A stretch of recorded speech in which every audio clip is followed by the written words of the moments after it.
Yang mulia dan yang dimuliakan Allah, imam masjid yang kita cintai ini. Yang mulia dan yang dimuliakan Allah, para guru-guru kami yang hadir dan istiqomah pada tempat yang sangat mulia ini. Takdim hormat kami kepada Ketua DKM Masjid beserta seluruh jajarannya. Istimewa penghormatan kami kepada seluruh para jamaah sidang majelis yang dipilih oleh Allah Subhanahu wa Ta'ala. Kenapa kami menyebutkan selalu yang dipilih oleh Allah? Karena dibahas di dalam kitab-kitab para ulama, termasuk di dalam kitab Sirus Salihin. Pilihan Allah kepada kita ini merupakan hidayah. Karena dalam kehidupan kita ini tak pernah lepas daripada empat. Tak pernah lepas daripada empat. Di saat ini, bila kita sedang dalam nikmat, maka yang dituntut kepada kita bersyukur. Di saat ini, andai kita sedang dalam musibah, maka yang dituntut kepada kita bersabar.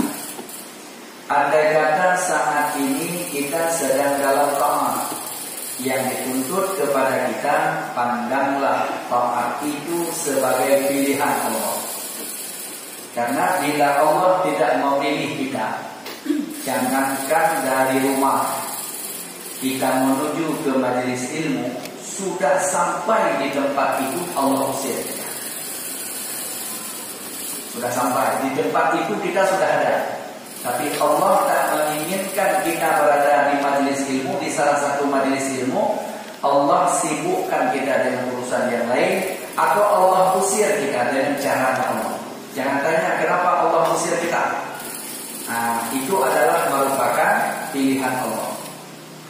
Makanya bersyukur kita kepada Allah malam ini, Allah masih memilih kita salah satu yang berada di majelis ini, yang insya Allah mudah-mudahan ini menjadi wasilah syarat bagi kita masuk ke dalam surga Allah.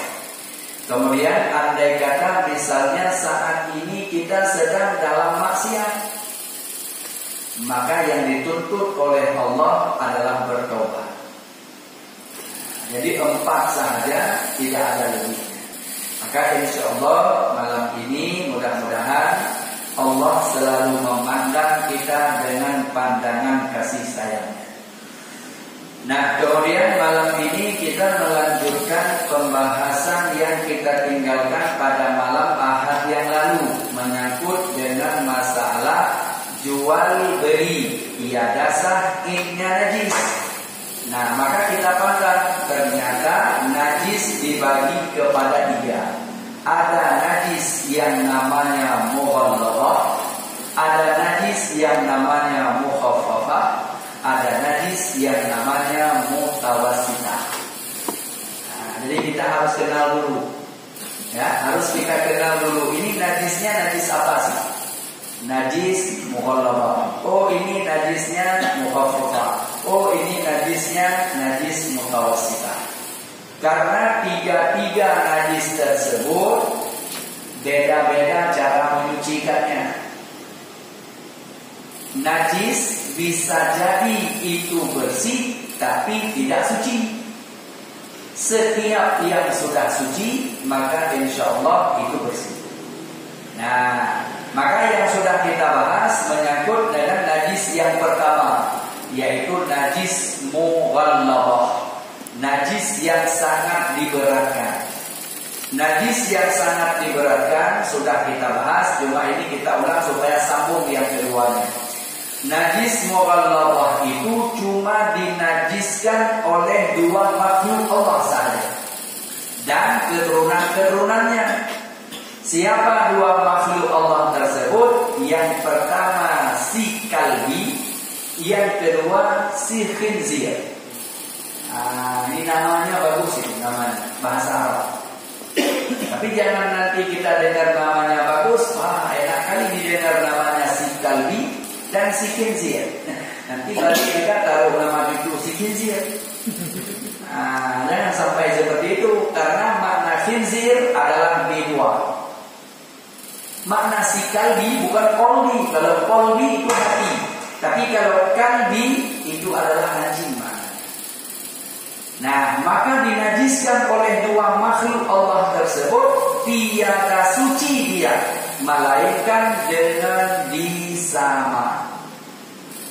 Nah, yang dinajiskan oleh dia adalah air liurnya, kencingnya, tahinya, bahkan basah badannya.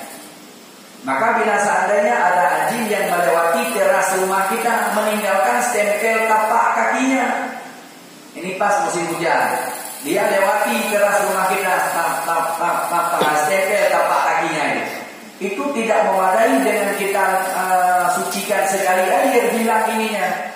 Hilang innya belum tentu suci tempatnya.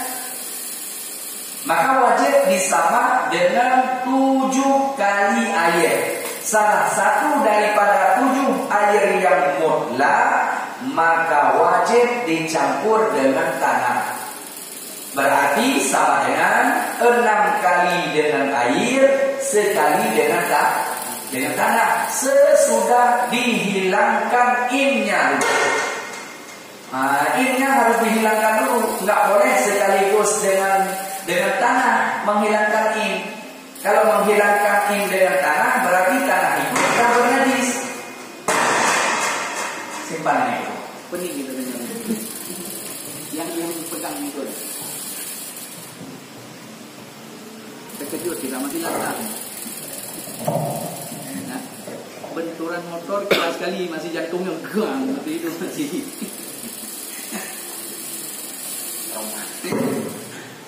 Ya, kayak tidak dilihat di depannya enggak.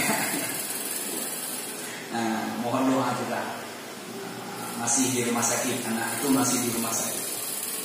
Mudah-mudahan sehat ya. Darah masih keluar di telinga. Mudah-mudahan cepat bisa balik ya. Nah, ini kita lanjutkan lagi. Sampai di mana? Stempel hati. Ya, itu stempelnya. Nah, jadi kakinya yang basah, kakinya si kalbi yang basah itu menempelkan di teras rumah kita, itu tidak memadai dengan sekali air, sekali basuh, tetapi hilangkan dulu innya. Makna innya, ini bekas-bekas tempelan tapak kakinya dihilangkan dulu. Itu hilangkan innya tidak termasuk dalam kategori sama 7 kali air, tidak. Hilangkan dulu innya, baru kemudian ambil tanah. Tanah boleh diambil di awal, boleh di tengah, boleh di akhir. Ya, karena kalau seandainya langsung kita ambil tanah, sementara stempel tapak kakinya masih ada, bila kita ambil tanah nanti kita taruh ke situ, bisa jadi tanahnya juga dihitung najis.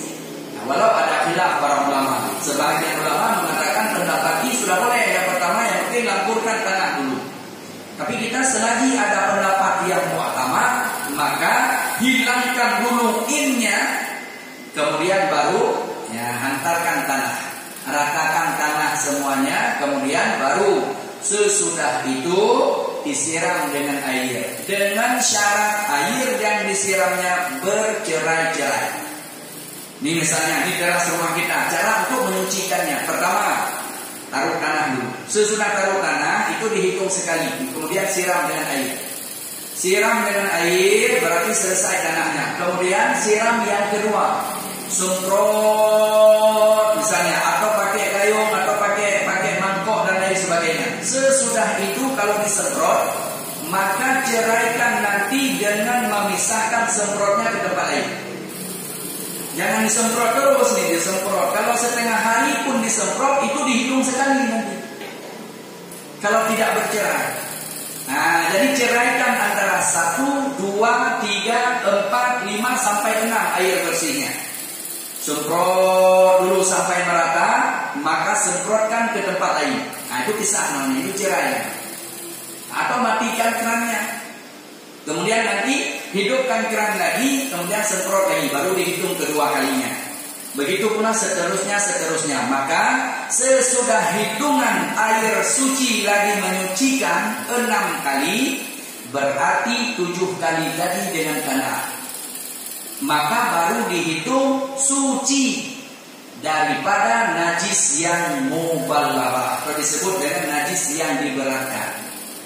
Nah, najis mughalladhah itu najis yang diberatkan, yang dinajiskan oleh 2 makhluk itu saja. Tidak ada yang dinajiskan oleh yang lainnya, 2 makhluk saja. Nah, 2 makhluk itu tidak bisa dirupakan oleh malaikat. Malaikat sehebat apapun malaikat tidak bisa merupakan 2 makhluk tersebut. Tetapi malaikat bisa menyerupai apapun bentuk makhluk yang lainnya. Malaikat bisa jadi topan, malaikat bisa jadi gelombang, bisa jadi ular, bisa jadi bermacam-macam makhluk yang lain. Malaikat bisa menyerupainya. Tetapi 2 makhluk tersebut malaikat tidak bisa menyerupainya. Karena kenapa? Karena makhluk tersebut memang diciptakan oleh Allah sebagai najis yang mughalladhah, najis yang diberatkan. Nah, makanya tidak ada alasan untuk sah menjual 2 makhluk tersebut. Nah, lalu dibahas oleh para ulama, andai kata dia sudah dilatih, malah lebih hebat pangkat dia dengan pangkat yang lain. Ada ini kan anjing pelacak namanya. Bawahan harus hormat kepada dia. Siap komandan, dia tidak tahu apa-apa, tapi komandan karena pangkatnya kapten. Ini bagaimana? Nah, kalau seandainya ada makhluk yang namanya anjing dilatih sangat mahir dia, maka perlu untuk kita pahami, andai kata dia dibayar upahnya, dibayar ujrahnya, maka itu tiada masalah, boleh dimakan oleh si pelatihnya. Karena yang dimakan bukan jinnya, tetapi ujrahnya, jasa dia. Jasa dia boleh makan, tidak ada masalah. Karena anjing kalau sudah dilatih lebih hebat dia dengan manusia. Hebat kali dia. Kalau sudah dilatih kalah manusia. Kalau sudah dilatih, makanya kadang-kadang ada yang hebat pangkat dia dengan pangkat ini manusia. Ini yang perlu untuk dipahami. Dia tetap bernajis. Nah, walau dia pemenang, ia tetap sebagai innya najis. Tetapi yang perlu untuk dipahami, kalau seandainya ada jasa daripada binatang tersebut, bolehkah untuk dimakan? Jawabannya sah dimakan dan tidak berdosa. Contoh misalnya, ada anjing atau si kalbi yang dilatih untuk memburu, memburu rusa misalnya. Memang hebat kalau sudah dilatih betul. Ini pengalaman Tungku pernah sekali waktu Tungku di Tangsel dulu, Aceh dulu. Nah, waktu tahun 98, itu masih pondok waktu itu. Tahun 98 kami pergi ke Gunung Halimun. Berburu rusa. Jalan aja. 3 orang kami jalan aja kami 3 orang jalan aja. Ada pawangnya, ada pawang hutan 1 pawang, ada kawan 2 orang jalan kami. Ada anjing 4 ekor. Tapi anjing itu sudah dilatih luar biasa. Tinggal tiup fluid aja. Sudah oke dia jalan. Di saat sedang jalan, jumpalah 1 kawan rusa yang sedang makan rumput. Itu jam 8 lebih kurang, jam 8 pagi. 4 ini sepakat, kayak seperti sudah duduk musyawarah. Sebegitu banyak kawan rusa, cuma 1 yang dikejar. Ini yang luar biasa, hebatnya itu makhluk Allah. Satu saja yang dikejar. Sementara yang 1 ini larinya dialihkan ke dalam kawan-kawannya, nggak dipeduli. Tetap yang 1 ini yang dikejar. Nah, sudah sekian jam dia kejar. Kalau dia lari ke sana, ini yang 1 potong. Nanti ujungnya lari lagi ke sana, yang 1 potong. Mulai daripada jam 8 pagi sampai jam 5 sore, itu dikejar terus, tapi tidak jauh larinya, karena kalau lari ke sana dihadang, lari ke sana dihadang, lari ke sana dihadang. Tujuan apa dikejarnya? Supaya rusanya capek. Coba bayangkan jam 8 sampai jam 5 sore itu dikejar oleh si makhluk tersebut. Ujungnya rusa itu jangankan mau lari, lidahnya sudah begini, lidahnya nggak bisa lari lagi. Datang pawangnya, tinggal entah apalah yang dibaca-baca langsung disembelih. Enggak lari lagi, enggak diikat pun lagi rusanya.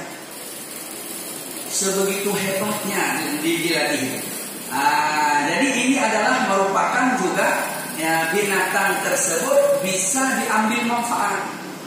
Andai kata diupahkan kepada yang lain dan dia diambil manfaat dari upah tersebut, apakah sah dimakan? Jawabannya sah dimakan. Yang bernajis adalah innya. Kalau dia kita jual maka tidak sah kita makan. Tetapi kalau jasanya yang kita jual maka boleh. Namanya ujrah. Ujrah yang dikerjakan oleh makhluk tersebut maka itu bisa dimakan dan halal. Ini yang perlu untuk kita hadirkan karena kemarin kita bahas innya najis tidak boleh diperjualbelikan, tidak sah. Tetapi apa caranya? Caranya supaya tidak haram maka ambilkan ujrah. Kayak seperti tanah hitam, masukkan ke dalam karung, berarti ongkos masuk dalam karung 15.000. Itu boleh dimakan, tak ada masalah.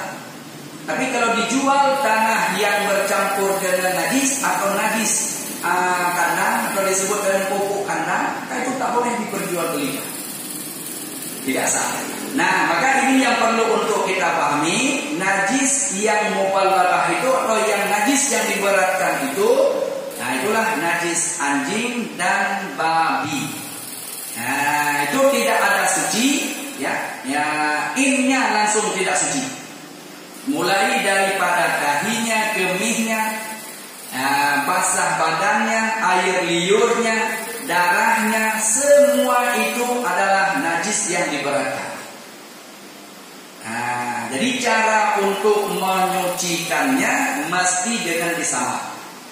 Kencingnya, tahinya, semuanya mesti dibuang innya dulu, kemudian baru disucikan dengan 7 kali air. Salah satu daripada 7 kali tersebut sekali dengan tanah, baru suci ulang. Adapun untuk diperjualbelikan in najis tersebut maka itu tiada sah. Lalu kalau seandainya ada dagingnya yang dimakan atau yang dijual beli, itu di luar daripada syariat Islam, itu di luar daripada hukum Islam.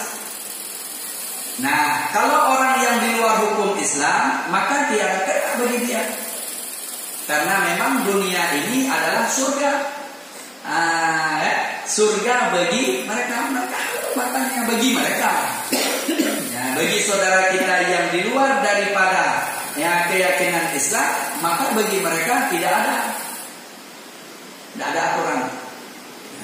Ini yang berlakunya kepada orang yang mengaku asyhadu an la ilaha illallah wa asyhadu anna Muhammadar Rasulullah. Maka dua makhluk tersebut berlaku hukum najis yang mughalladhah. Makna mughalladhah, najis yang diberatkan, tiada jalan untuk suci, baik dahinya, kemihnya, basah badannya atau air liurnya. Maka itu disebut dengan mughalladhah. Basah badannya, datang dia ke samping kita, udah kena air ya. Udah kena air, udah kena hujan, atau sudah ininya berdiri di samping kita. Kemudian dia goyang, dia goyang. Airnya ke atas kita semua. Kita enggak memadah dengan mandi biasanya. Jangan nanti mandi kita biasanya pakai sabun, enggak suci. Kalau sudah seperti yang demikian, maka kita mesti harus melumpurkan dulu dengan tanah sekali, kemudian siram tubuh kita dengan 7 kali 6 kali airnya. Guling-guling tangan dulu ya. Guling-guling tangan dulu. Mengelumpur dulu lah. Baru kita suci. Makanya kalau seandainya musim hujan, Ya, jangan berdiri di samping makhluk tersebut, karena biasa dia kalau sudah hujan langsung dia goyang. Nah, yang goyang ini airnya yang kemana-mana.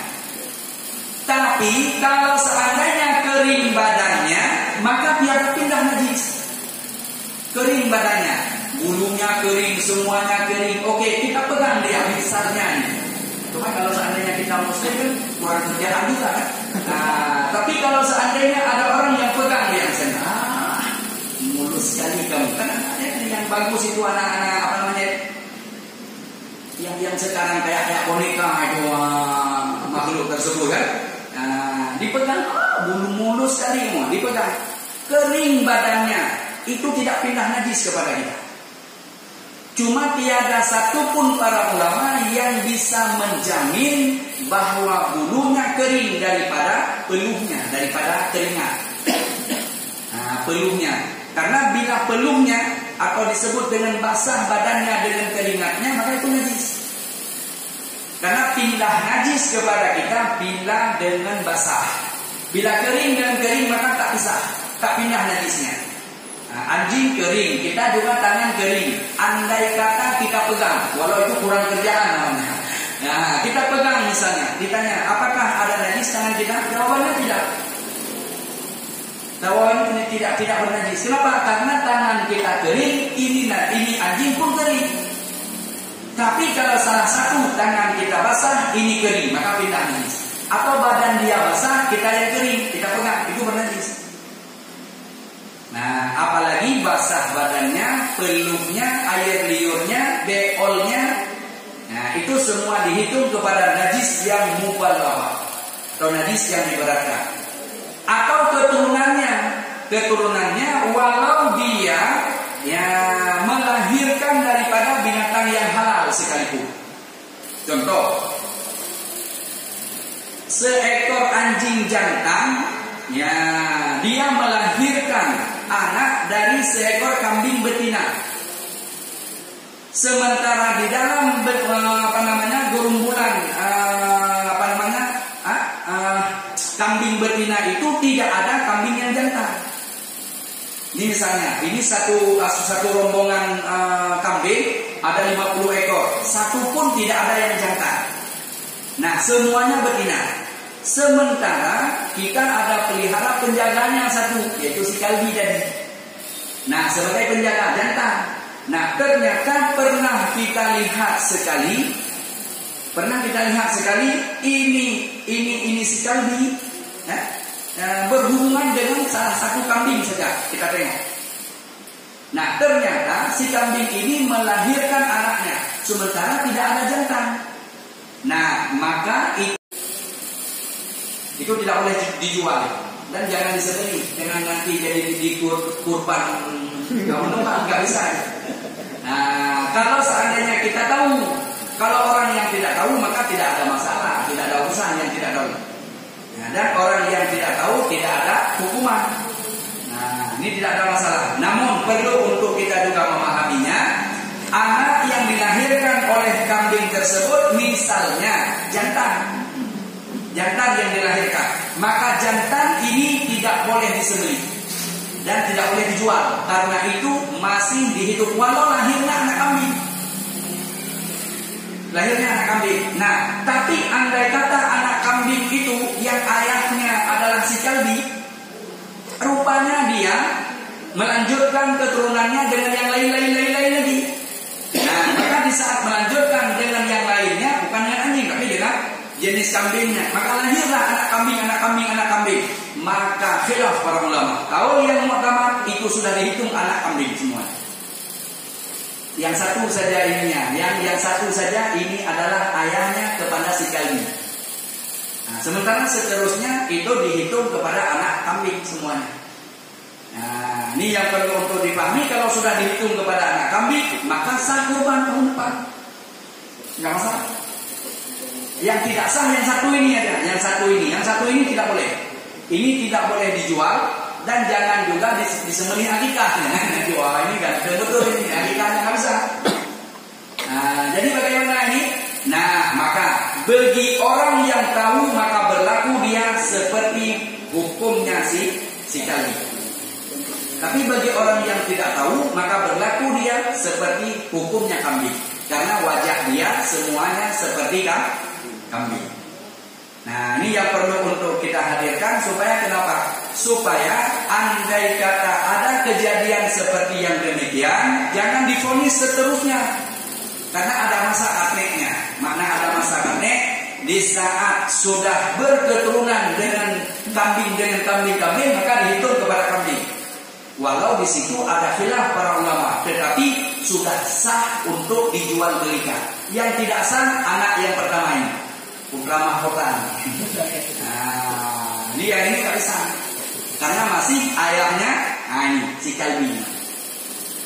Nah, ini yang perlu untuk dihadirkan supaya kenapa? Ini masih tiada sah jual beli si khinzir dan si kalbi. Lalu ada yang bertanya, di kampung saya sangat-sangat banyak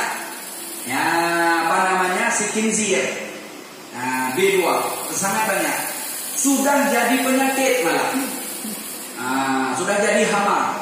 Ibaratnya sudah jadi hama. Maka datanglah misalnya satu rombongan orang yang mau membeli ini. Nah, daripada orang kampung, bagaimana caranya menjual orang kampung ini binatang ini? Sementara ini binatangnya binatang liar dan tidak sah dijual. Nah, lalu hama ini dibasmi, baik ditembak atau dikejar ramai-ramai atau di ininya. Bila seandainya sepakat orang sekampung kejar ini babi hutan misalnya, sesudah itu dijual kepada orang yang belinya, maka itu tetap tiada sah dimakan. Tidak boleh itu, karena tiada sah jual belinya. Walau dengan alasan itu buang hama atau buang penyakit, atau bermacam-macam, tetap itu tiada sah dimakannya. Cuma ada sebahagian orang berdalih, kami tidak menjualnya, tetapi ongkos mengejarnya. Ongkos mengejarnya, kami ambil ongkosnya, bukan kami jual itu. Ada 20 ekor, 1 ekor, ini pun orang itu sudah tahu kalau dijual nggak boleh makan, tapi saya kasih ongkos ini 1 ekornya 500.000. Berbondong-bondonglah orang kampung ngejar itu karena 1 ekor 500.000. Nah, itu sama dosanya seperti juga kita yang di saat hari-hari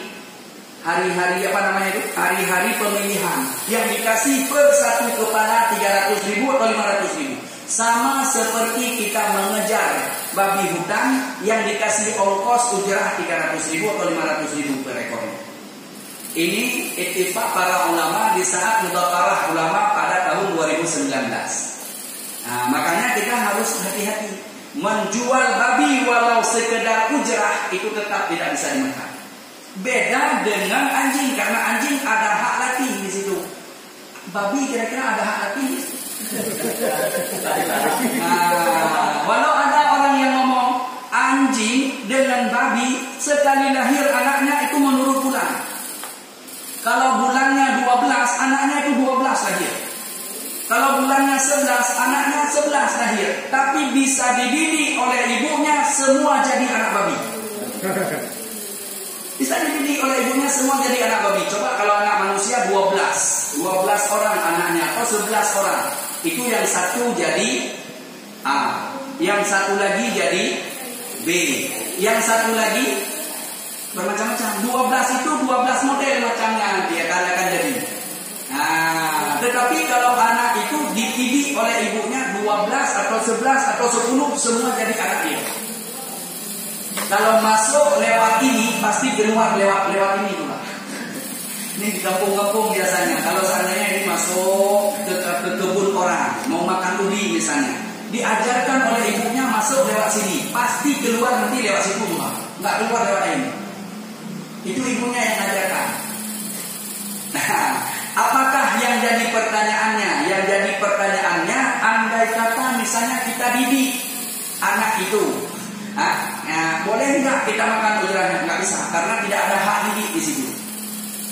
Nah, tapi kalau untuk kalbi untuk anjing ada hak gigi.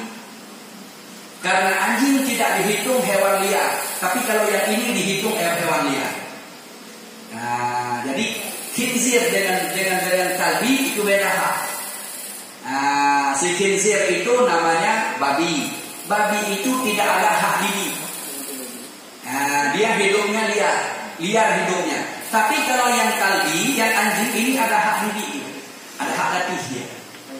Nah, maka dia ada manfaat. Jadi dia tidak boleh jual beli, tetapi manfaatnya bisa diambil dan dimakan halal.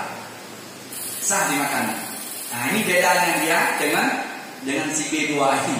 Nah, ini perlu untuk dipahaminya supaya kenapa? Andai kata kita jadi pelatihnya, pelatih ini atau pelatih ini. Kalau pelatih ini boleh ambil ujrah untuk pelatihnya, boleh makan dan sah dia untuk makan dan tidak haram karena dia sebagai pelatih, sebagai pendidik, ya, sebagai orang yang mengambil ujrah sah. Tapi kalau yang di sini tidak ada hak didik di sini. Nah, maka tidak ada upah nanti kayak seperti ya berarti berbondong-bondong orang kampung kejar, ambil satu ekornya sekian. Nah, ini ongkosnya Ustaz, bukan jualnya, tetap tidak sah.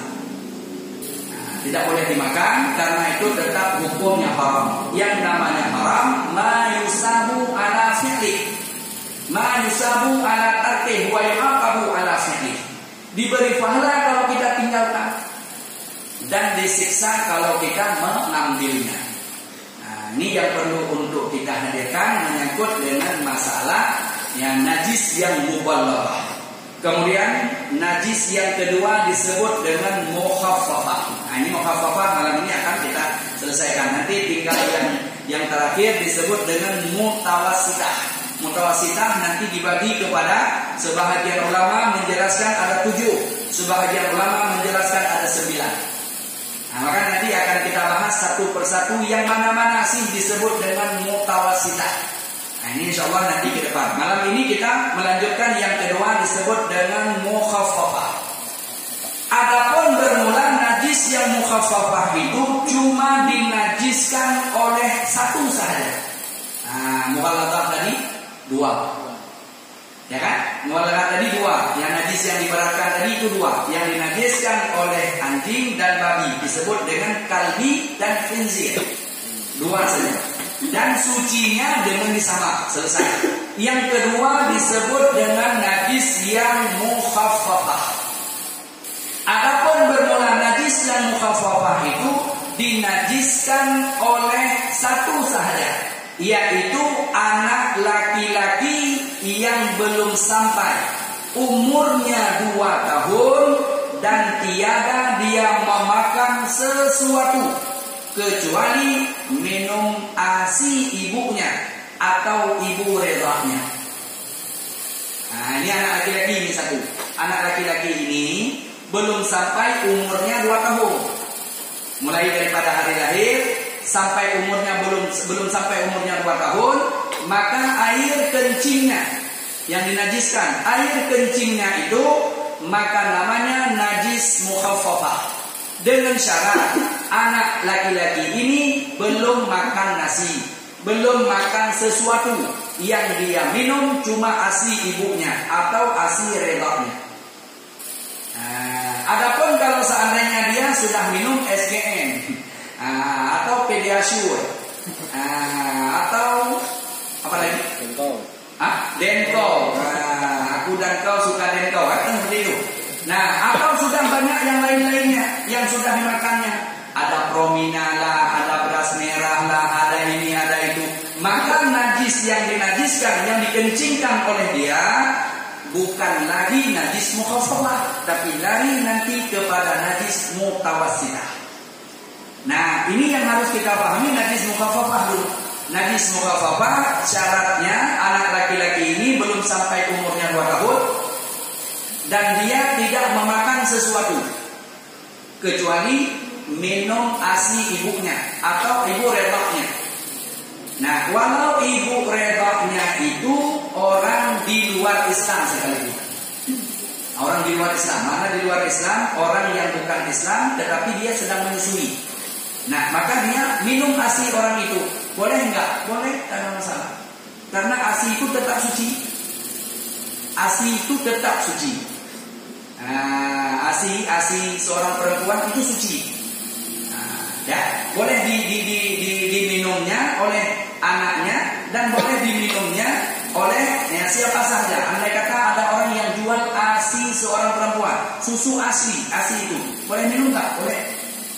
Cuma ada laki-laki yang menjual ASI istrinya, kurang kerjaan. Nah, tapi andai kata ada seperti itu, nah dikasih jual kepada anak-anak yang ibaratnya anak-anak yang kurang gizi, anak-anak yang kurang ASI, anak-anak yang tak mampu beli tak mampu beli SGM dan lain sebagainya.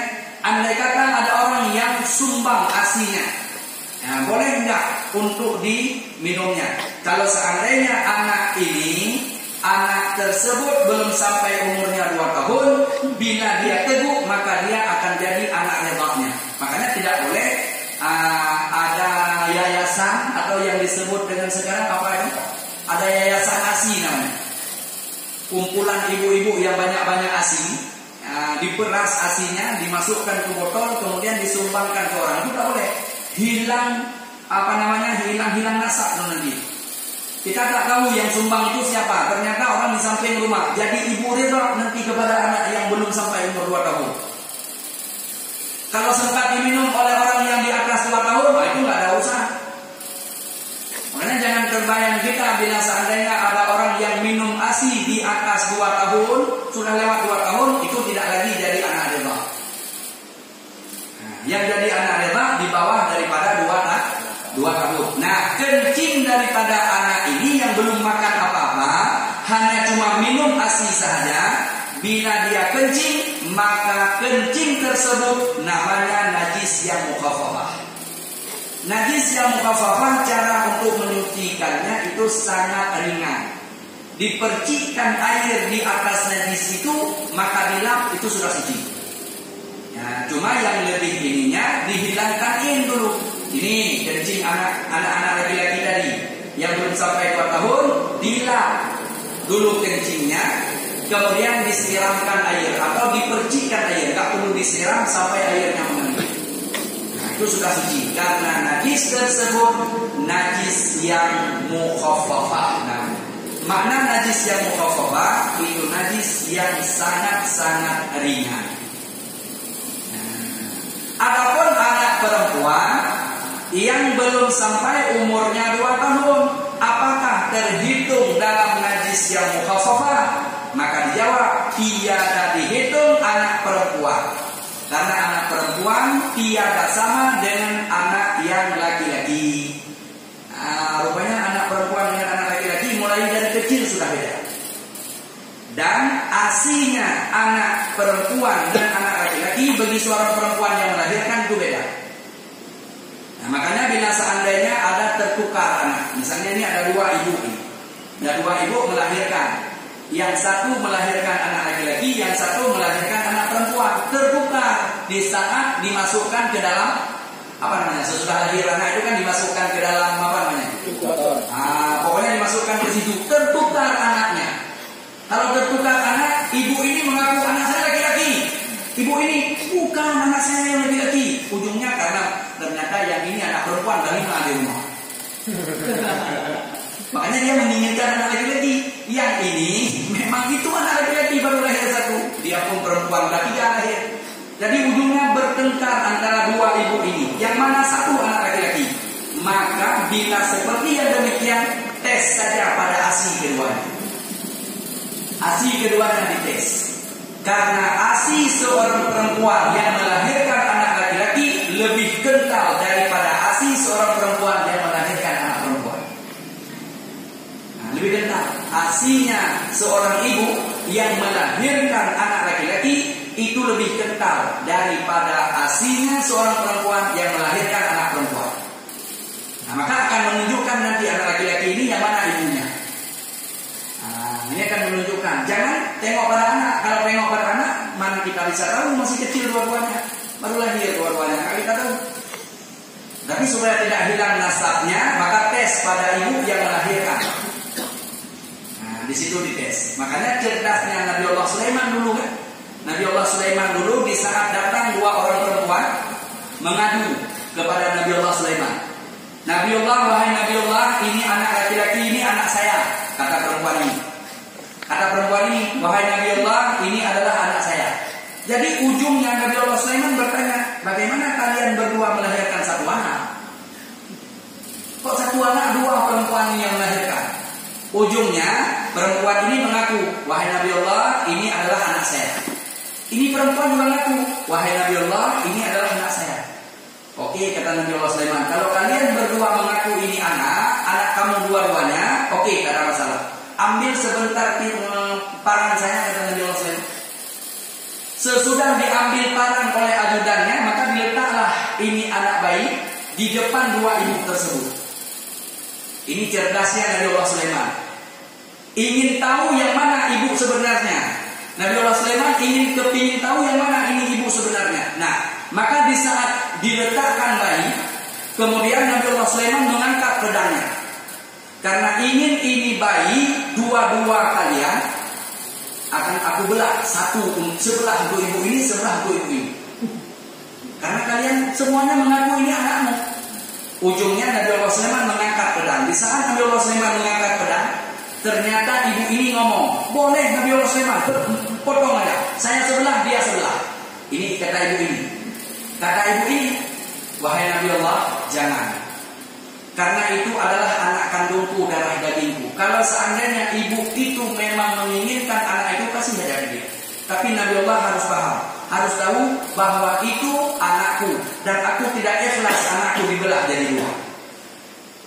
Maka di saat Nabi Allah mendengar percakapan seorang perempuan tidak mengizinkan anaknya dibelah 2, sementara ini perempuan boleh dibelah 2, maka Nabi Allah Sulaiman langsung ketok palu. Ini anak adalah anak si perempuan ini. Sementara engkau masuk penjara.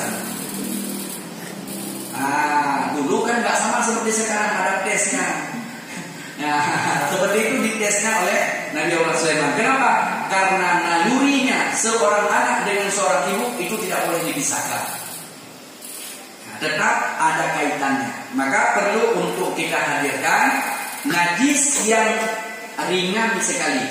Itu adalah ada pada anak laki-laki yang belum umurnya 2 tahun. Tiada ada pada anak perempuan. Kenapa? Karena anak perempuan itu termasuk daripada nisa, yang disebut dengan nisa, kencingnya walau dia masih kecil sudah sama dengan kencingnya dewasa. Makanya dari wanginya pun beda. Dari wanginya, dari sedapnya, dari wanginya itu juga beda. Nah, sudah dibedakan oleh Allah mulai daripada kecil dia sampai nanti menerima warisan pun dia beda. Menerima waris nanti beda. Kemudian hak tanggung jawab juga beda. Nah, ini yang perlu untuk kita pahami. Mudah-mudahan apa yang kita bahas pada malam yang mulia ini jadi renungan ilmiah khusus kepada pribadi kami sendiri, umumnya kepada saudara-saudariku sekalian. Sudah sampai waktunya belum? 2 menit lagi. Ada yang ingin bertanya? Ada? Kalau nggak ada kita tutup. Ada, silakan. Assalamualaikum warahmatullahi wabarakatuh. Waalaikumsalam warahmatullahi wabarakatuh. Kalau hewan buruan itu kan pakai anjing tadi. Pakai anjing. Itu kan digigit, kadang digigit tidak sampai mati. Ya. Nah, itu gimana kalau itu? Nggak apa-apa. Yang digigitnya itu tinggal nanti sesudah disembelih, tempat yang digigitnya itu diambil aja dan tidak merembet kepada yang lain.